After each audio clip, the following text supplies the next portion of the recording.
Hi, everybody. We'll get started in a couple of minutes.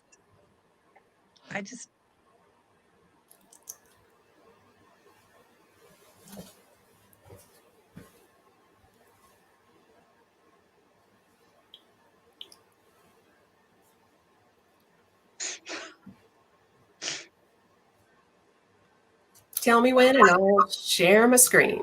Okay. Well, I will introduce you first. Okay, sounds good.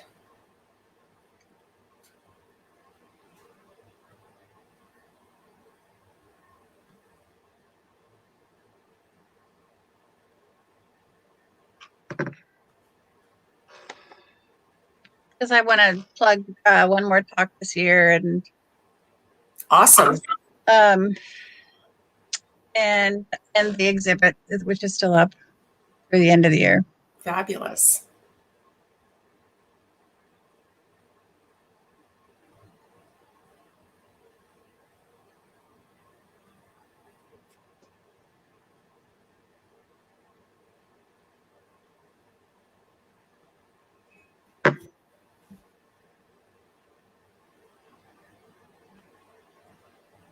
Watching Facebook, which says we're going live in 1 minute and 5 seconds.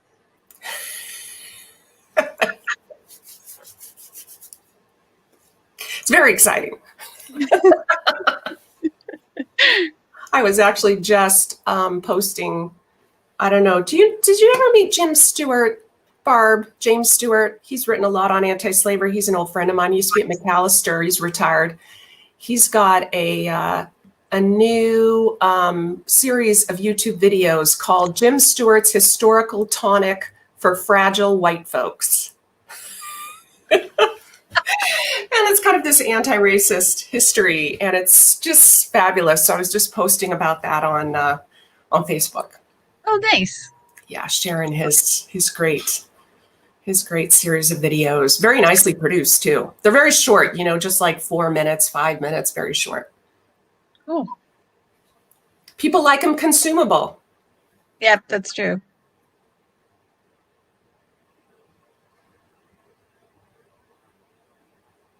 Okay. Looks like we're live on Facebook. So we're going to go ahead and start today. Hello, everybody. This is Barb Garvey from the Museum of the Grand Prairie. And we're continuing today our special speaker series with Professor Stacey Robertson, Dr. Robertson. Dr. Robertson will speak in a few minutes, but of course I have to promote the talks we still have coming up this year.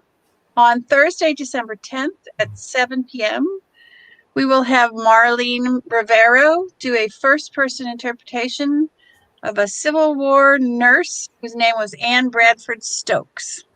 So be sure to tune into that. And of course, you can still visit the museum Tuesday through Saturday, 1 to 5. We allow 10 people in at a time, so be sure and sign up ahead of time if you can. And we will have at least to the end of the year and probably into next year, given that so few people were able to see it this year, our special exhibit called How Long Must Women Wait? Women's Suffrage and Women's Rights in Champaign County. So don't miss that. That's a great addition this year. But today we're pleased to host Stacey Robertson, who I met many years ago when she taught apparently for 20 years at Bradley University. She spoke for us probably at least 10 or 12 years ago.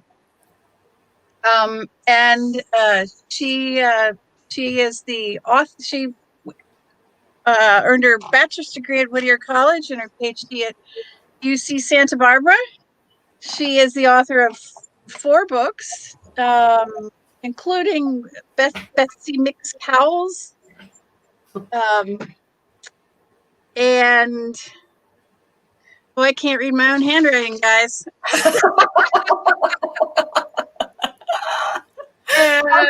champion of equality, and hearts beating for liberty, women abolitionists in the Old Northwest. I think probably one of those books has some of the material she'll be presenting today.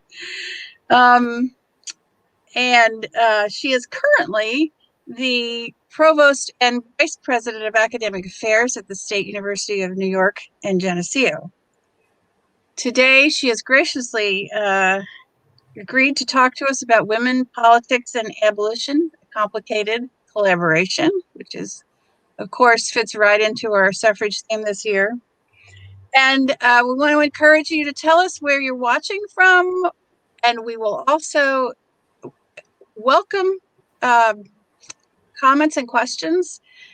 We may need to wait until the end of the presentation to get to those, but if you write them in the comments box, either on Facebook or YouTube, we'll pick them up and relay them to Dr. Robertson. So, again, as always, you didn't come to hear me talk, so I'll turn it over to Stacey. Thank you so much, and I wish we could give you a virtual applause. Thank you, Barb. Thank you so much.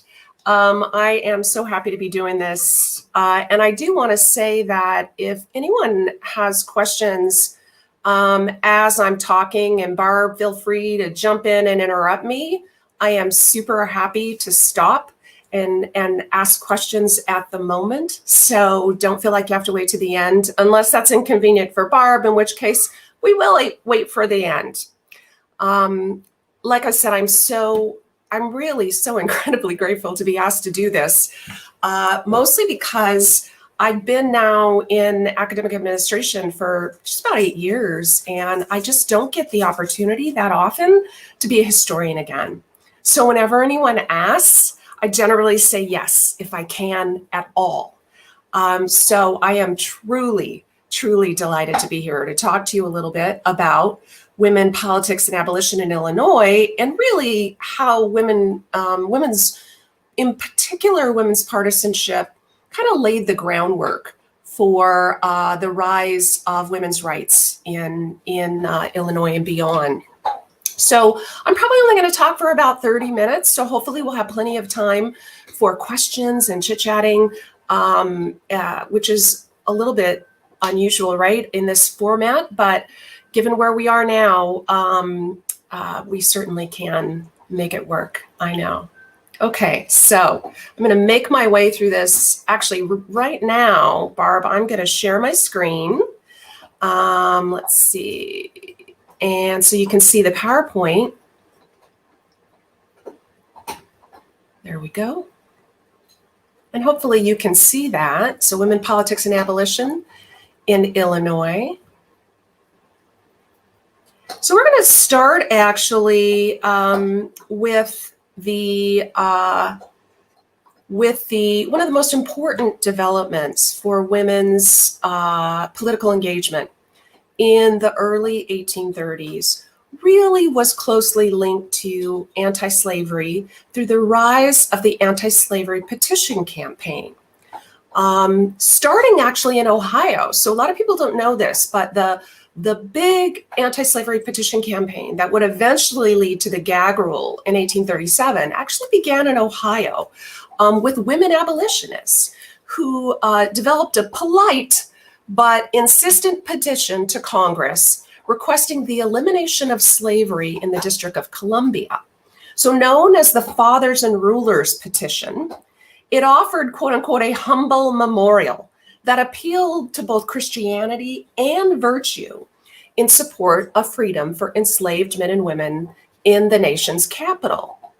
While the petition's language was tame and its message was supplicating, the process actually of gathering signatures on anti-slavery petitions required women to become politically knowledgeable and articulate as they discussed and debated slavery. They talked to friends and neighbors and even strangers about real political issues. And this experience was a real political awakening for many women. It set the stage for what would come in the 1840s as more and more women became politically engaged and sometimes politically active. So the next kind of stage of women's political engagement in relation to partisan politics really began by the 1840 presidential election. At that time, Whigs, in particular Whig partisan organizers, recognized the political opportunity that women's support offered. And they engaged really thoughtfully in targeted and shrewd mass mobilization of women in support of their candidate, Henry Clay. So Whig leaders understood that it was helpful to highlight women's support for Clay in order to secure the moral upper hand in the election. As the nation's purported conscience of the nation, women's presence at Whig rallies meant that Clay could claim the mantle of virtue. And Whig women responded with enthusiasm. They were so delighted to engage in partisan politics. They ended up bringing their children to Whig picnics, thus linking the family to the party. Partisan events became opportunities for courtship as newly politicized women expressed preference for Whig men. Miss Jane Field, a resident of Fayette County, Illinois, even gave a public address before a Whig delegation declaring her support for Henry Clay. So clearly, the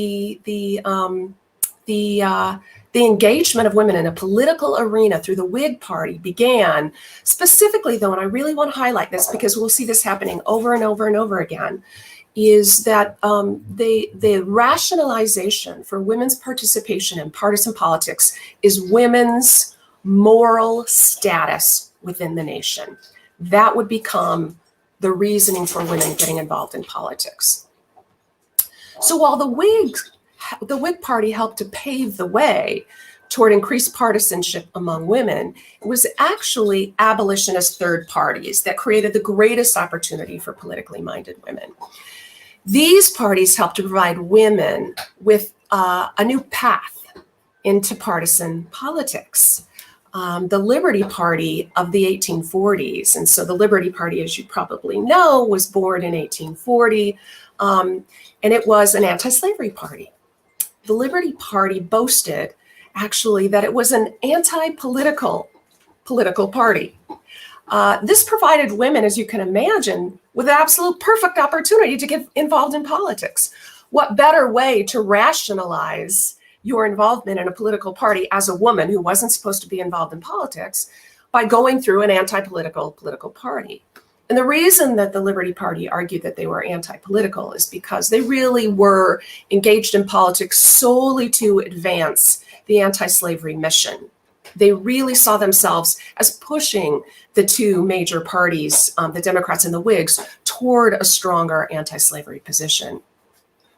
So Liberty Party organizers constructed the party as very relaxed and safe and family-oriented, kind of like the Whig Party.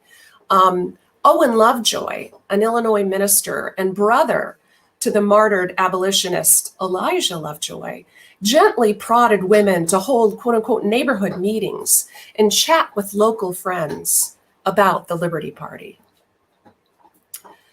Pointing to the sexual in particular, one of the things that the Liberty Party did is point to a couple of aspects of why they detested slavery that they knew would appeal to women. So one was, in particular, the sexual degradation of enslaved women, and the other was the tragic breakup of enslaved families. So between these two, they pulled women into the party, arguing that the immorality of slavery was the reason that it appealed so strongly to so many women in the North. And this would actually become the basis of the organization of many female anti-slavery societies across the North as well. Women abolitionists also created, as you may already know, were very involved in supporting anti-racist activism within the Liberty Party as a part of their abolitionist activism. And so they were involved in creating creating schools for Blacks in the North. They tried to repeal the infamous Black laws, which we'll talk about in a few minutes, that prevented free African Americans from voting and serving on juries, and in some cases, even residing in the state of Illinois.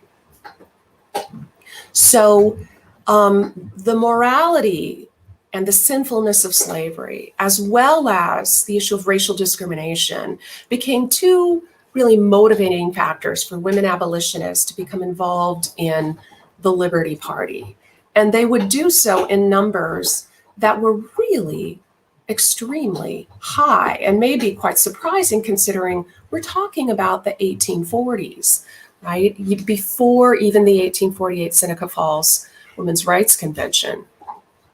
So I'm going to move on in the PowerPoint here, and we're going to talk in particular about a woman who I think kind of embodies the role of women in the Liberty Party and partisan politics in the Midwest. And so I became aware of Mary Davis through my research for my book, Hearts Beating for Liberty.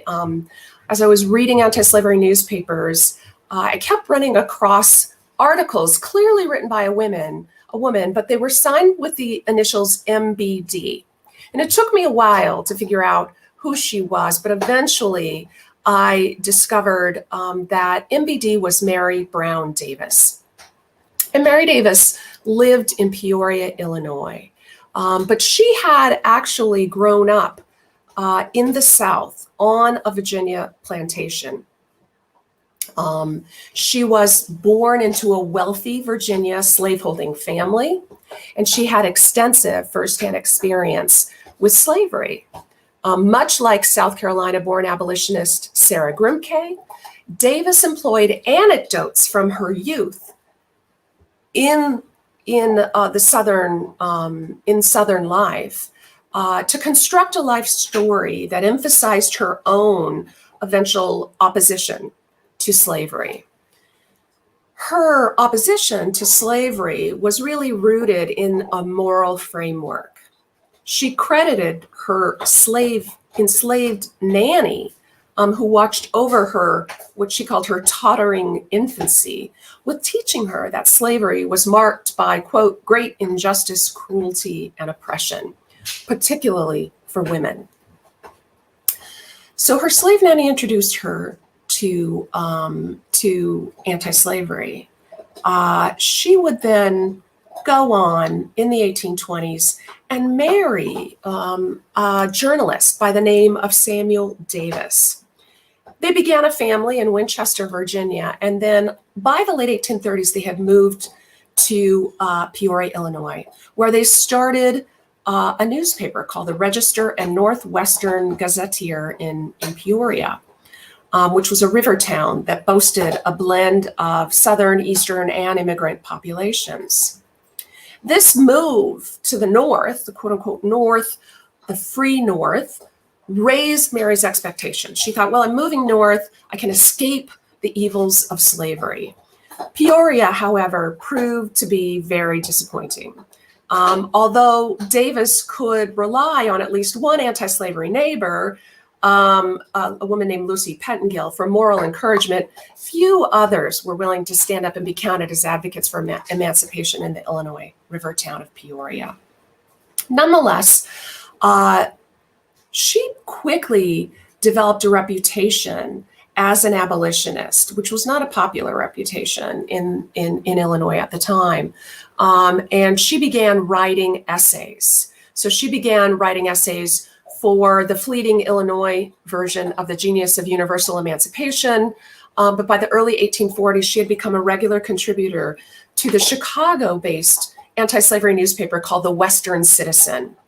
The editor of that paper, a guy by the name of Zabina Eastman, had actually worked with the Davises on the Peoria Register in 1839. And so he was a family friend. So Davis began writing about anti-slavery in the newspaper, the Western Citizen, and that's where I ran across her.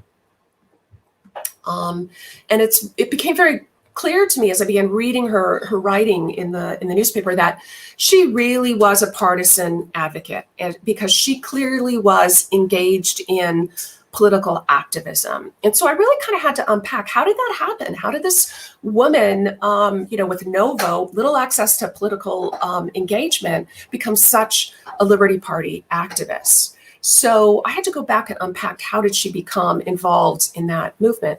It really began with a couple of other women in the town of Peoria. Not only her friend Lucy Pettengill, but another woman as well, named Ms. Allen. So Mary Davis and Lucy Pettengill and Ms. Allen became a commanding trio of abolitionists in Peoria, Illinois. They tried to create an anti-slavery society. They actually gathered with a group of really about 20 men and women to create an anti-slavery society in 1839.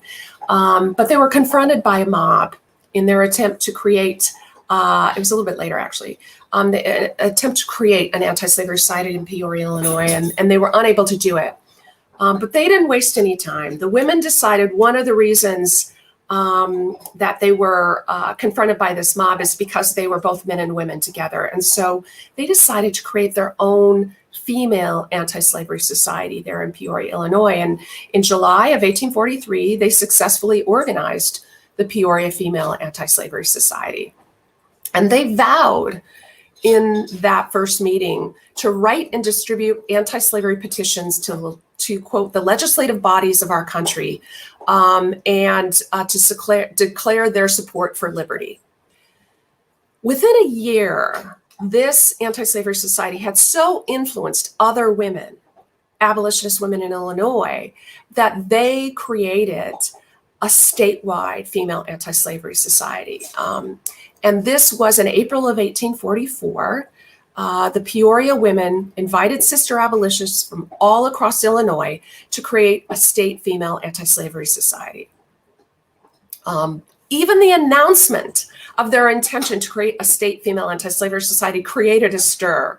The editor of the Chicago Daily Journal basically called them out for engaging in the quote unquote rough and tumble world of male politics. So clearly, this male editor interpreted the women's engagement in anti-slavery as a political endeavor, even though the women worked really hard to define their activity as very moral, as very family-oriented, as very home-oriented. That Chicago Journal editor basically said, if we let this happen, gender roles will be catastrophically reversed. Men will be left home tending children while women will be looking after the concerns of the nation. Now, Mary Davis was very politically adroit, and she countered this editorial by presenting women's activity in anti-slavery as actually very ordinary. She reminded her critic that non-abolitionist women, particularly Whigs, regularly engaged in politics with the encouragement of men. And so she argued, even if it is political, others are engaging in it as well. And she also argued that, in fact, abolitionist women were more and stronger in their gender roles, better and stronger in their gender roles than their anti-abolitionist women compatriots. She said, I'm going to quote her here, "Does the man not know that the more we value our own homes and all their household joys, the dearer our husbands or children are to our hearts, the more we feel for our poor sisters who are enslaved and whose husbands and children are slave too." In other words, the better women and mothers and wives that we are, the more we will feel our anti-slavery sentiment.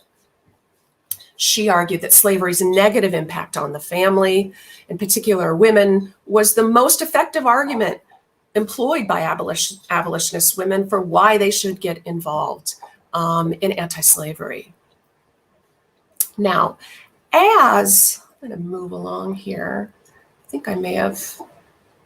So this, sorry, I apologize. I did not move our slide along as much as I should have to catch up with my talking. So this is a kind of image of a mob opposing an anti-slavery gathering.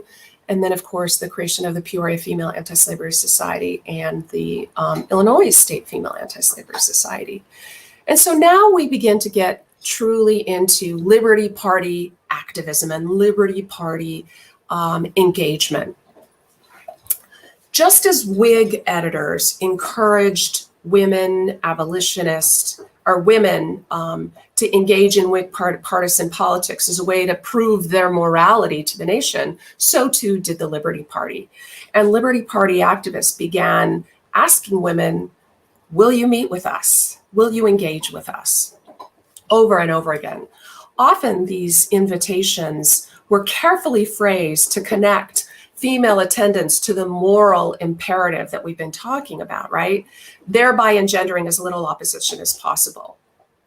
To quote one Liberty leader in Michigan, come to the meeting and cheer us on and nerve our arms in assisting to bring the country to a just sense of the necessity of purifying it of this heaven-doomed curse of slavery.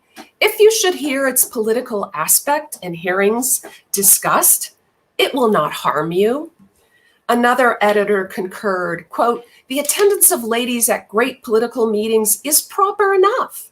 Indeed, we think it is beneficial to both sexes, quickening the mind of one and restraining the violence of the other. The presence of woman is a wholesome restraint. In other words, women, by bringing their moral nature to political gatherings, help to actually contain the violence, the natural supposed violence of men. A strong female presence ensured that political conventions would remain focused on the moral issue of emancipation.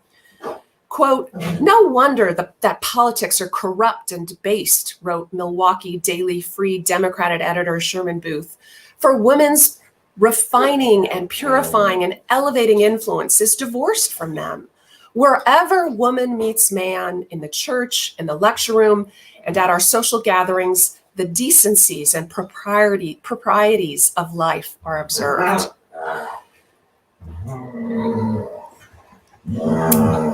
Now, what's really interesting, and I think very clever about women like Mary Davis and other abolitionists who were involved in the Liberty Party, is how they tried to downplay their direct political engagement in order to avoid opposition. So even though they argued their activism was moral, many saw it as clearly political.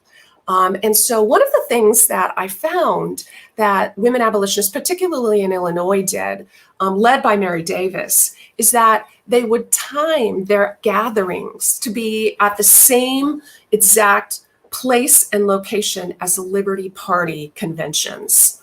And so, for example, the first Illinois State Female Anti-Slavery Convention in 1844 occurred in Peoria the day after the Liberty Party had its meeting.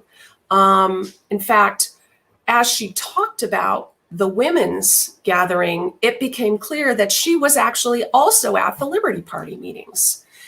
Clearly, this was not a coincidence. And clearly, this was both practical and calculated. It allowed anti-slavery families across Illinois to make only one trip for everyone, both male and female, to go to their abolitionist meetings. And of course, more surreptitiously, it created an avenue for women to attend a quote unquote masculine political meeting under the guise of a separate female organization. Indeed, as the female group adjourned at noon on May 24th, many of the 45 women who had attended the Illinois State Female Anti-Slavery Society meeting followed Mary Davis's lead and simply strolled from the Main Street Presbyterian Church where they were meeting to the courthouse to participate in and watch the Liberty Party gatherings. There were many other connections between the women's conventions and the men's conventions as well. Liberty Party orator Ichabod Cotting was the keynote speaker at both proceedings. The groups addressed the same issues, including the controversial question of the need to leave a church if it failed to acknowledge the sin of slavery, in highlighting a religious question at their political meeting, especially one that the women had just debated at the women's meeting. Liberty Party advocates again made clear the moral foundation to their organization and its welcoming attitude toward women. Finally, the women made explicit the connections between their group and the Liberty Party when they concluded their gathering with the pledge to hold the next meeting at the time and agreed upon place of the Liberty Party men. Peoria abolitionist Irene B. Allen suggested that scheduling the women's anti-slavery anniversary at the same time as the men's would have the side benefit of swelling the participation of the Liberty Party meeting. If the sisters, wives, and mothers go, she proclaimed, the fathers, husbands, and brothers will also go. The Illinois State Female Anti-Slavery Society would continue for several years to meet at the very same time and location as the Liberty Party conventions on an annual basis. So, women worked really hard to try and minimize the opposition to their partisan activity. But as they moved into increasingly controversial arenas while being Liberty Party activists, they found themselves subject to more and more and increasing vituperative opposition. And that began in particular when women began to focus in Illinois to challenge the state's Black laws through a petitioning process. Black laws, of course, denied free African Americans some of the basic rights of citizenship, as I mentioned earlier. Now, although abolitionists defined petitioning against slavery as a moral activity, their opponents clearly recognized it as a political activity. And the result was that as Western liberty women who petitioned against the Black laws often found themselves publicly attacked and humiliated by their opponents, mostly for violating gender norms. So I'm going to give you a really interesting and I think fascinating example with Mary Davis. In 1846, Mary Davis and a few other Peoria abolitionists, both men and women, by the way, circulated a petition to repeal the Black laws of Illinois. With more than 36 signatures, including those of just 4 women, the petition was forwarded to Springfield. It quickly became the subject of derision among politicians and the newspapers, particularly because of the participation of women. This became a point of attack. Davis and her 3 anti-slavery sisters were singled out. An anonymous correspondent to the Peoria Democratic Press summarized, from his perspective, the theatrical presentation of the petition to the state legislature by a local politician. This anti-abolitionist Democrat characterized the petition as an effort to, quote, legalize amalgamation. The women who signed the petition, he said, clearly desired, and I'm going to quote him here, the sweet enjoyment of holding love's embrace the Negro. Holding in love's embrace the Negro. He sarcastically agreed to support the petition if it would allow these 4 ladies, in quotes, the freedom to divorce their current lords and, quote, to unite their destinies with those of the Negro race for whom they seem to cherish such peculiar affection. This race-baiting tactic was a favorite among anti-abolitionists. It perpetuated both racial prejudice and also the stereotype of the debauched female abolitionist. But Mary Davis was not one to let such an attack go undefended. She and her male colleagues fought back. Liberty Party editor, her buddy, Sabina Eastman, responded with a scathing editorial that questioned the manhood of the anti-abolitionists. Of course, he cried, women could participate in a good work that challenged, I'm going to quote him here, our stupid, guzzling legislators to rise from the condition of animals and infuse a little humanity into their acts. Instead of denying that women abolitionists sought to marry African-American men, as abolitionists usually did, Eastman brazenly asserted, quote, "We should commend the taste and spirit of a woman who should give the preference of any respectable Negro who has the heart of a man in his bosom over the choicest selection from the prating demagogues who now control and disgrace the state." In other words, what woman would not prefer Frederick Douglass to such poor specimens of humanity as are now upholding the infamous black coats? Abolitionists usually defended the purity and piety of white abolitionist womanhood in response to such tactics, contending that white anti-slavery women had no sexual or marital desire for black men. But by asserting that a respectable Negro was more of a man than a weak, corrupt white politician in Springfield, Eastman openly challenged the popular association of manhood with whiteness. Amidst the racist environment of Illinois in the 1840s, this was truly an audacious strategy. Excuse me. Mary Davis also got on board. She skewered her opponent. She identified the anonymous correspondent to the Peoria Democratic Press as actually the commander of the Peoria Volunteers, who presumably, because of some manly failure, was rejected for military duty by the governor. In other words, any man who could not pass muster for the armed services could not be trusted to tell the truth. She highlighted his, quote, unmanly, low, and vulgar allusion to herself and his appeal to the worst prejudices of the community as evidence of his lack of manliness. So clearly, both Eastman and Mary Davis and many others engaged in a direct battle with anti-abolitionists through the Liberty Party around not only the rights and liberties of freed Blacks in Illinois, but also the rights and liberties of women to engage in political conversations. And for many women who engaged in these conversations and engaged in abolitionist activism, they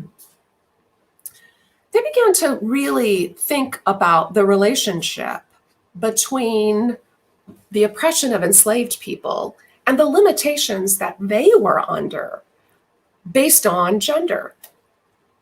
And so Mary Davis began cautiously over time, through her anti-slavery work and through her work in the partisanship in the Liberty Party, to cautiously advocate for women's rights. Now, Mary Davis did not support women's suffrage, so she was not a fully engaged suffragist, but she did begin to kind of push at the edges of the boundaries of women's lives. And in particular, she believed that, and she believed this very strongly, that women must have access to their own property, particularly married women. Most states did not allow married women to hold property in their own name. And many states did not allow women to control their own income, even if they were employed. And so Mary Davis, who would eventually lose her husband and move to Chicago and become self-employed, really began to understand the limitations of the laws limiting women's rights in Illinois. But really what would become another passion for her was dress reform. And she joined a growing number of women who argue that restrictive clothing was for women uncomfortable, impractical, physically limiting, and morally degrading, and expensive. And one result of the development of this movement to begin to really really try and address the physical limitations of women's dress was a practical attire that became known as the bloomer outfit. And this bloomer outfit, and you can see it pictured here, was linked to women's rights advocate Amelia Bloomer. By the early 1850s, Mary Davis was a strong supporter of dress reform. And when she visited Galesburg, Illinois in 1851, she cheerfully noted that several local women were not, quote, afraid of the ridicule of those who look upon a change in the style of dress as an unwarrantable innovation. These women were wearing the bloomer outfit. Most considered the bloomer outfit lacking in femininity and unbecoming.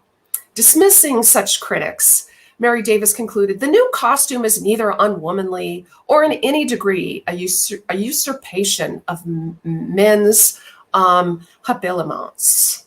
So Davis understood dress reform as an effort toward comfort and practicality for women, not an attempt to become more like men. The bloomer outfit engendered opposition because of its association with anti-slavery and radicalism, but also because of issues of sexuality.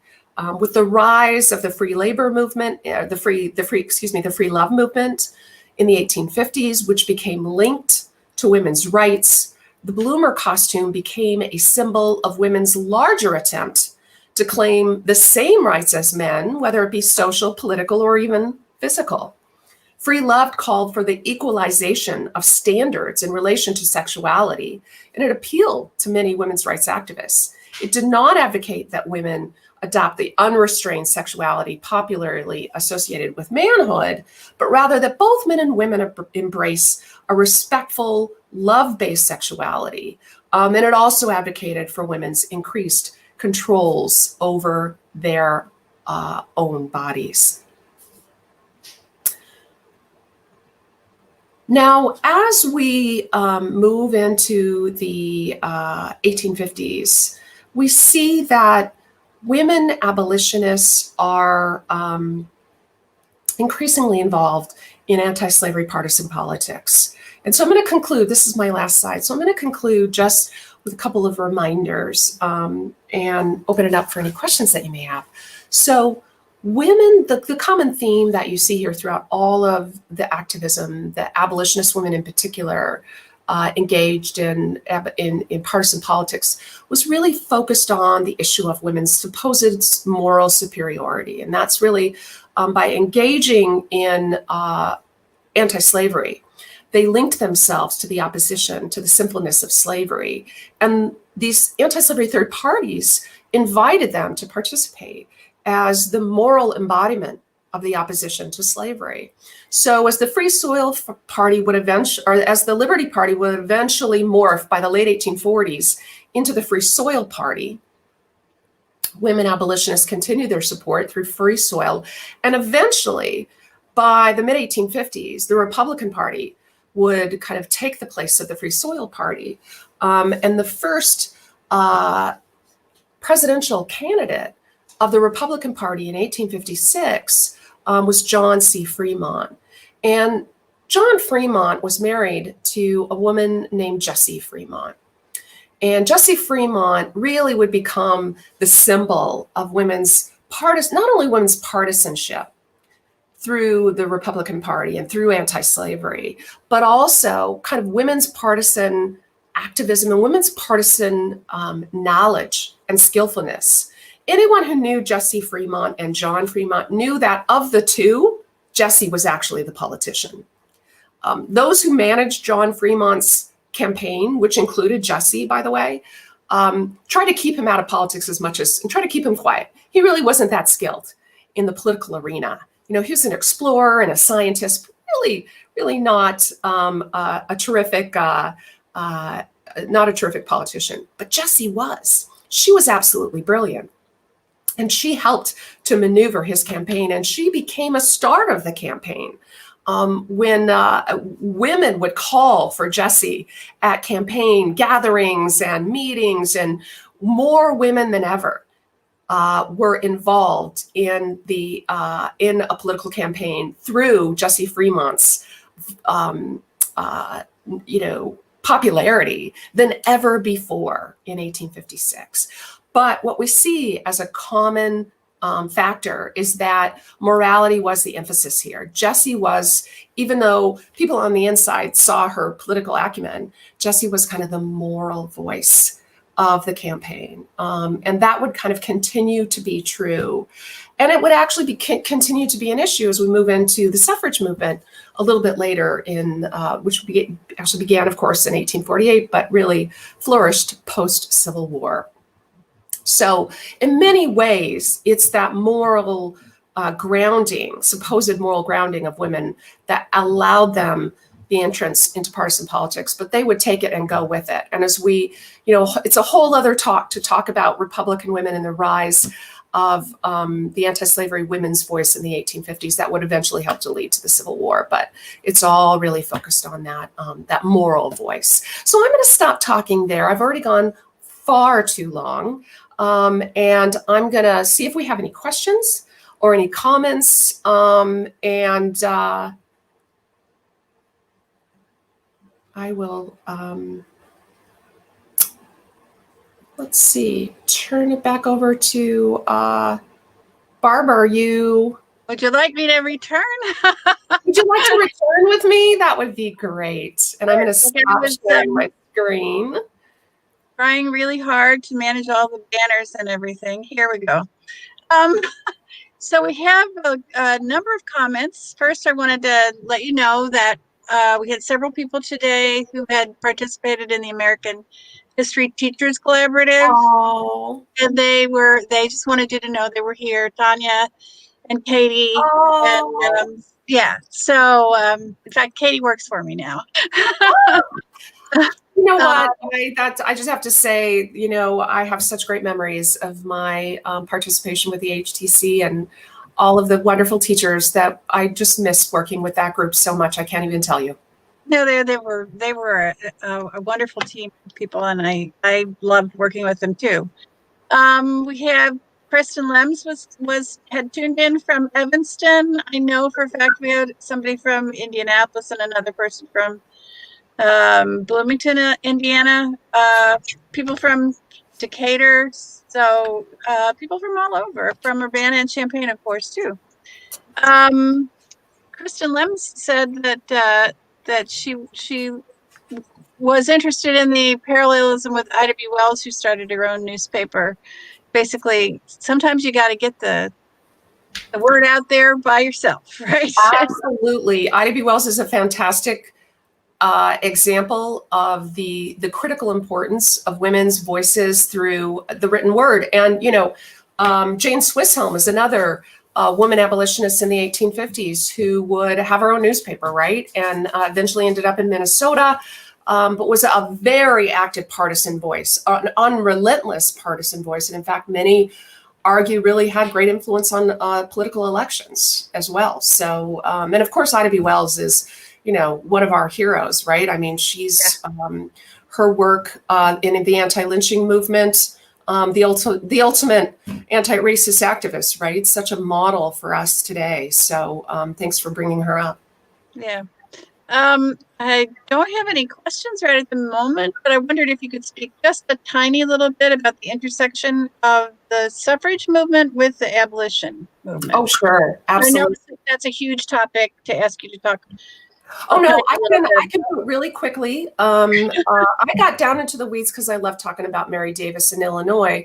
But in a larger, I think I'll make the big connections, Barb, and then if folks want to talk about specifics, we can. Of course, 1848 and the Seneca Falls Convention, we all know, right, that convention was really born in 1840 at the London World's Anti-Slavery Convention, where women were prevented from sitting in the audience. They had to sit behind a curtain in order to participate in this international abolitionist convention, and women were sent from the United States as delegates, and they were prevented from participating. So you see there with Elizabeth K. Stanton and a few others, began to sow the seed of we need to have a women's suffrage, a women's rights conversation in the United States when we get back. It took 8 years, but eventually they got there. And of course, Stan and Anthony, key organizers at 1848 Seneca Falls, and would continue, right, to advocate for both abolition and women's suffrage all the way through the 1850s into the Civil War. But once we get through the Civil War and out of the Civil War, there comes a moment where abolitionists and women's suffragists have a divide. And that divide is the 15th Amendment. The 15th Amendment, of course, would eventually enfranchise Black men, and explicitly, not by mentioning male, right? Putting the word male, men have this right for the second time only in the Constitution, in the amendments. Women considered this a slap in the face of all the work that they had done for abolition. And so it ended up becoming a divide in the movement, the women's rights movement, after the Civil War with the passage of the 15th Amendment. Most abolitionists sided with the 15th Amendment and said, Black men need the vote more than women do. We're going to side with them. But a small group of abolitionists, including Stanton and Anthony, and actually the subject of my first biography, Parker Pillsbury, a radical male abolitionist, they basically said, you know what, we're not going to divvy up rights. If we're going to give out rights to vote, they've got to be to everybody. And so we're going to oppose the 15th Amendment. And they began a newspaper called The Revolution. And that newspaper would engage in some extremely, really reprehensible racist arguments. And it was funded in part by a well-known Democrat racist named George Train. And so, Anthony, this is kind of the beginning of Anthony and Stanton really beginning to sell out Black women for the rights of white women. And I don't want to overplay that because, they kind of, they ebbed and flowed around this issue. But this really became a key moment for women, for the abolitionist movement and the women's rights movement. Now, eventually they would come back together, although the issue of race in the women's suffrage movement would always be complicated and difficult. And over and over and over again, unfortunately, we see white women abolitionists willing to, engage in racist arguments. Right. And really be willing to advocate for women's suffrage, for white women's suffrage. Right. So there's that link, right, between women's rights that we see, by the way, mirrored in the 1960s when women's rights emerges out of the civil rights movement. So there's a lot of parallels. That brings us to a question that we have. Kristen Lem says she's written a play about Jane Addams and her relationship with her own great-grandmother in the 1890s. Ooh. She noticed with Jane Addams and the suffragists and peace advocates later trying to attach to the Progressive Party and then the Democratic Party and being sidelined by both. Do you think this is a trend over time? Yes, I do. Right? Unfortunately, and it kind of relates to that the next question. Why this behavior, right? And the reason is the reasons for excluding women from the 15th Amendment is that people believed that if you included women in the 15th Amendment, it would fail. It would not pass, right? That was too controversial. And so we'll get what we can get, right? We'll get rights for a certain group of people who are more vulnerable than others, and then we'll advocate for the next group. So it was really pragmatic politics that, and frankly, also sexism at a very basic level, right? There were many supporters of abolition, supporters of freedom, supporters of racial equality that did not believe in women's equality, right? So there was that as well. Well, and it continues today on much smaller, maybe in some ways toned down, but it continues.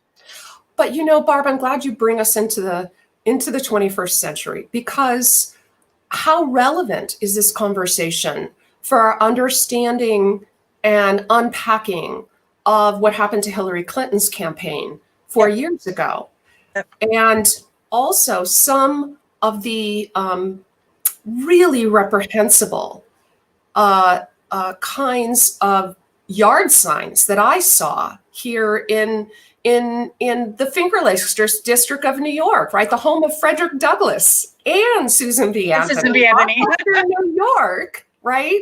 In Rochester, New York, signs, and I can't remember the exact phrase, and frankly, I wouldn't repeat it if I could, that really depicted the Democratic Vice Presidential candidate, Kamala Harris, in very racist, sexist ways, right? And with no apology, So I think as we begin to unpack the campaign in the future, we'll see some of the very same themes that we saw in the 19th century. That Mary B. Davis was fighting in 1840, right? Exactly. Yes, Barb. Sad but true. Yes, absolutely. Well, I don't know if anybody has any more questions. Now's the time. Otherwise, we'll wrap this up. I really, really appreciate your being here, Stacey. It's just amazing to see you again. You're always great speaker. Oh. Just wrap. You're too kind. And I will tell you that having this conversation is such a pleasure for me. Seeing you, and I wish I could see all of our friends as well as soon as all of this pandemic clears up and we're able to travel again and visit with one another again. I will promise you that I will be back in Illinois, back to visit you, and we can have a reunion. How about that? We'll make a date. I'll see if I can get those HTC ladies to come too. That would be wonderful. I would absolutely love that. Great. I don't think we have any more questions. So Stacey, take care. Be well. Absolutely. Thank you so much. Again, such a pleasure. And we will keep in touch, no doubt. I did have a question before I leave. This is being recorded. And for the audience, yes, it is. It will be archived on our YouTube channel and also on Facebook. So you can go back and review the whole program later. Okay. And if you have any trouble with that, just get in touch with me at the Museum of the Grand Prairie. Okay. Thank you. Thank you, Stacey. All right. Bye. Thank you. All right.